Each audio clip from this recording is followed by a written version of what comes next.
하나님 말씀 같이 보도록 하겠습니다. 신명기 25장입니다. 신명기 25장 11절로 19절 말씀입니다. 신명기 25장 11절로 19절 말씀입니다. 신명기 25장 11절로 19절 말씀 함께 읽도록 하겠습니다. 두 사람이 서로 싸울 때에 한 사람의 아내가 그 치는 자의 손에서 그의 남편을 과려하여 가까이 가서 손을 벌려 그 사람의 음낭을 잡거든.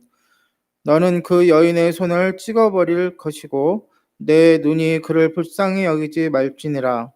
너는 내 주머니에 두 종류의 저울추 곧 큰 것과 작은 것을 넣지 말 것이며 내 집에 두 종류의 돼 곧 큰 것과 작은 것을 두지 말 것이요 오직 온전하고 공정한 저울추를 두며 온전하고 공정한 되를 둘 것이라. 그리하면 내 하나님 여호와께서 내게 주시는 땅에서 내 날이 길리라. 이런 일들을 행하는 모든 자 악을 행하는 모든 자는 내 하나님 여호와께 가증하니라. 너희는 애굽에서 나오는 길에 아멜렉이 내게 한 일을 기억하라. 곧 그들이 너를 길에서 만나 내가 피곤할 때에 내 뒤에 떨어진 약한 자들을 쳤고 하나님을 두려워하지 아니하였느니라. 그러므로 내 하나님 여호와께서 내게 기업으로 주어 차지하게 하시는 땅에서 내 하나님 여호와께서 사방에 있는 모든 적군으로부터 내게 안식을 주실 때에 너는 천하에서 아멜렉에 대한 기억을 지어버리라. 너는 잊지 말지어다. 아멘. 본문을 요약하면 이렇습니다. 두 사람이 싸울 때에 한 사람의 아내가 남편을 구하려고 상대 남자의 중요한 부위를 잡으면 그 손을 찍어버리라고 합니다. 그리고 또한 저울추와 되를 두 종류로 두지 말고 오직 온전하고 공정한 저울추와 되를 둬야 한다고 합니다. 마지막으로 이스라엘은 가나안 땅을 정복한 후에 출애굽 때 그들을 뒤에서 쳤던 아멜렉을 진멸하라고 명하십니다. 먼저 11절에서 16절 말씀을 한번 보겠습니다. 여기에는 크게 두 가지의 율법이 나오는데요. 첫 번째는 두 사람이 서로 어떠한 이유가 되었든지 두 사람이 다툼이 있고 싸움이 실제적으로 폭행이 오고 가는 그런 싸움이 일어났을 때에 한 아내가 보니까 자기 남편이 맞아 죽겠는 거예요. 그래가지고 그것을 막기 위해서 상대편 남자의 음낭을 손으로 잡았을 경우, 다시 말해서 우리가 살아가는 동안 만나는 여러 가지 정황 가운데 넘지 말아야 될 선이 있는데요. 어떠한 비록 자신을 보호하고 가족을 보호하고 남편을 보호하기 위함에도 불구하고, 다시 말해서 불가피하다고 생각함에도 불구하고 우리가 하지 말아야 할 것이 있습니다. 그런데 이 한 남자의 아내는 그 선을 넘어선 거죠. 그래가지고 상대편 남자의 음낭을 잡게 되는 것입니다. 이런 행위는 성경에서 부정하다고 지적하며 형벌을 가하라고 말씀하시는 금기사항입니다. 왜냐하면 이는 그 남자에 대한 인격 모독 행위며 자칫해서는 후손을 끊어버리는 결과로 이어질 수 있기 때문에 중대한 범죄로 하나님께서 다루신 것 같습니다. 두 번째는 하나님의 백성은 다른 사람과 상거래를 할 때에 물건을 받을 때에는 큰 저울추를 사용하고 물건을 팔 때에는 작은 저울추를 사용하거나 또는 크고 작은 되를 사용해서 이와 같이 남을 속여서 이득을 취해서는 안 된다고 합니다. 제가 어렸을 때 목격한 거예요. 쌀집에 여러 가지 쌀도 팔고 콩도 팔고 여러 가지를 파는데 거기에 되가 있어. 돼. 예, 이렇게 거기다 담아가지고 이렇게 주죠. 그런데 가만히 보니까 어떤 데는 똑같은 크기예요. 크기는 똑같은 크기인데 그 두께가 굉장히 두꺼워가지고 실제적으로 담기는 양은 정상적인 대보다 적게 담기는 거죠. 그런 식으로 해서 손님을 속이는 것을 제가 목격을 했습니다. 근데 그 당시에는 너무 어려서 그냥 넘어갔는데 지금 말씀을 읽고 생각해 보면 정말로 그것은 하나의 범죄예요. 상대를 속여서 자신의 이익을 취하려고 하는 그런 얄팍한 범죄죠. 하나님은 이런 것들을 굉장히 싫어하십니다. 그리고 하지 말라고 하는 것이죠. 우리가 알다시피 성경의 주제가 하나님 사랑, 이웃 사랑이잖아요. 그 주제에 모두 그 주제를 어기는 것입니다. 하나님을 두려워하고 사랑하지도 않는 것이고 내 이웃을 내 몸과 같이 사랑하지 않기 때문에 가증하게 이렇게 두 가지를 둬서 남을 속이게 되는 거죠.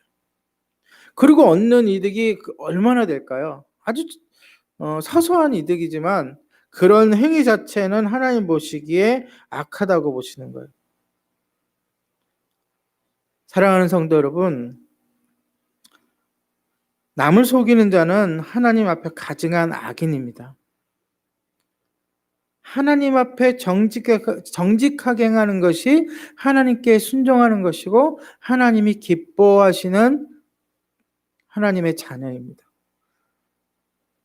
두 번째로 17절에서 19절에 보면 아멜렉을 진멸하라는 명령이 나옵니다. 우리가 살다 보면 하나님의 백성을 끊임없이 괴롭히는 또한 끊임없이 대적하는 원수를 만나게 됩니다. 본문의 아멜렉은 역사 속에서 이스라엘을 가장 야비하게 공격했던 민족입니다. 아멜렉은 가나안을 향하는 이스라엘의 행군 가운데 지쳐서 뒤떨어진 이스라엘의 약한 자들을 습격했습니다. 출애굽기 17장 15절 16절에 보면 모세는 르비딤에서 아멜렉과 싸워 이긴 후에 제단을 쌓고 여호와 리시라고 불렀고요. 하나님께서는 아멜렉과 대대로 싸우겠다고 선언하셨습니다. 또한 현재 이 성경이 본문에 쓰여지는 이 현재 이스라엘 사람들이 이제 가나안 정복을 가나안 땅을 앞두고 있잖아요. 그런데 그 배후에 그 뒤편에 아멜렉이 버티고 있는 거예요. 가나안 진입을 앞둔 이스라엘 백성에게는 위협적인 대상이 바로 이 아멜렉이었어요. 하나님은 아멜렉을 기억조차 하지 않게 진멸하라고 합니다. 네, 기억조차 하지 않도록. 연약한 가운데 있는 하나님의 백성에게 자비를 베풀지 않고 도리어 악을 행하는 이들에게는 자비 없는 하나님의 심판이 있다는 것을 명심하십시오. 예수님이 다시 오실 때가 가까우면서 재림의 때가 가까우면서 사탄이 최후의 발악을 하고 있어요. 온갖 라디오 매체에 유튜브, 인터넷, SNS를 통해서 기독교를 폄훼하고 기독교의 교회의 부정적인 면들만 드러내고 교회를 욕하고 핍박하는 그러한 일들이 너무나도 많습니다. 또한 사탄은 이단들을 일으켜서 발흥시켜서 그들이 잘 되게 해가지고 하나님의 백성을 공격하고 때로는 미혹하고 넘어뜨리려고 합니다. 하지만 오늘 주님의 말씀을 기억하여서 그들의 공격과 미혹에 절대로 여러분들은 물러서지 말아야 합니다. 그리고 여러분 주위에서도 이러한 사람들로부터 또한 이러한 악의 세력으로부터 여러분의 가정과 여러분의 교우들과 또한 여러분의 사랑하는 사람들을 보호해야 합니다. 오늘날의 아멜렉은 끊임없이 우리를 공격해오는 악한 영의 세력들입니다. 저도 마찬가지고요. 여러분들도 하루 24시간을 살다 보면 정말로 많은 유혹과 많은 공격을 받게 됩니다. 그럴 때일수록 우리가 더욱 말씀으로 무장하고 기도로 무장하고 주님과 동행하면서 이들의 공격과 이들의 유혹으로부터 우리가 넉넉히 승리해야 할 줄로 믿습니다. 사랑하는 성도 여러분, 그러한 오늘 하루 승리하는 여호와 니시의 하루가 되시기를 축복하며 말씀을 마치도록 하겠습니다. 제가 기도하고 우리 합심해서 각자 있는 처소에서 마음을 합해서 기도하겠습니다. 기도합니다. 거룩하신 하나님, 부정한 이윤을 얻으려는 저울추의 모습이 우리에게는 없는지 돌아보게 하옵소서. 공정하신 하나님을 경외하는 자로서 눈앞에 득실의 마음을 빼앗기지 않게 하소서. 우리의 삶에서 하나님을 대적하고 하나님의 백성을 미혹하는 악한 영의 세력들을 진멸하여 주옵소서. 감사를 드리며 예수님의 이름으로 기도합니다.